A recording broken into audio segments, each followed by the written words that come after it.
आज Doubtnut app download करें। Doubtnut पर अपने सभी गणित, रसायन विज्ञान, भौतिक विज्ञान और जीव विज्ञान के डाउट्स का करो सफाया। बस प्रश्न की फोटो खींचो, एक ही प्रश्न को क्रॉप करो और तुरंत वीडियो सोल्यूशन पाओ। अभी डाउनलोड करें। प्रश्न है, नाभिक की त्रिज्या लगभग किस कोटि की होती है। ठीक है, तो हमें इस प्रश्न में पूछा गया है कि जो नाभिक की त्रिज्या होती है वह किस कोटि की होती है। ठीक है, तो हम जानते हैं कि मान लिया जाए यह एक परमाणु है। क्या है? परमाणु है। ठीक है, तो हम जानते हैं कि परमाणु के केंद्र में क्या होता है। परमाणु के केंद्र में यहाँ होता है न्यूट्रॉन और प्रोटॉन। क्या होता है? न्यूट्रॉन और प्रोटॉन होता है। ठीक है, यह हो गया न्यूट्रॉन और प्रोटॉन। ठीक है, कुछ इस प्रकार से। और इस नाभिक के बाहरी कक्षा में क्या रहता है? इलेक्ट्रॉन रहता है। ठीक है, क्या रहता है? इलेक्ट्रॉन इस नाभिक के चारों ओर चक्का लगाते हैं। ठीक है, तो ये हो जाएगा इलेक्ट्रॉन। ठीक है, तो इलेक्ट्रॉन क्या होते हैं? इस केंद्र के चारों ओर चक्का लगाते हैं। ठीक है, और इस केंद्र को ही क्या कहते हैं? परमाणु का नाभिक कहते हैं। ठीक है, तथा परमाणु के नाभिक की खोज रदरफोर्ड ने की थी। किसने? रदरफोर्ड ने 1911 में की थी। किसने?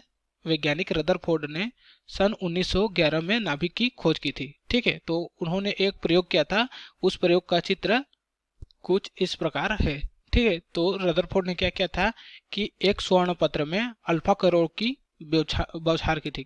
किसकी? अल्फा कणों की बौछार की थी एक स्वर्ण पत्र में। ठीक है, तो उन्होंने पाया कि अधिकांश जो अल्फा कण है वह इस स्वर्ण पत्र से सीधे निकल गए। ठीक है, तथा उन्होंने यह पाया कि कुछ कण क्या हुए? अल्फा के कुछ कण विक्षेपित हो गए। ठीक है, तथा कुछ कण यानी कि लगभग ना के बराबर कण वापस आ गए। ठीक है, कुछ इस प्रकार से। ठीक है, तो उन्होंने यह निष्कर्ष निकाला कि जो परमाणु होता है उसका अधिकांश भाग क्या होता है? खाली होता है। ठीक है, क्या होता है? परमाणु का अधिकांश जो भाग होता है वह खाली होता है। ठीक है, तथा परमाणु का संपूर्ण द्रव्यमान तथा धन आवेश उसके केंद्र पर केंद्रित रहता है। ठीक है, क्या रहता है? केंद्र में केंद्रित होता है। ठीक है, उसी को हम लोग क्या कहते हैं?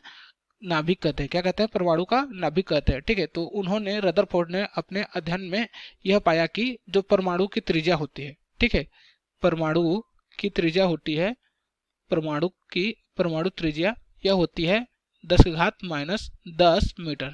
ठीक है, उन्होंने यह पाया कि जो परमाणु की त्रिज्या होती है वह होती है 10⁻10 मीटर। ठीक है, तथा जो नाभिक की त्रिज्या होती है, नाभिक की त्रिज्या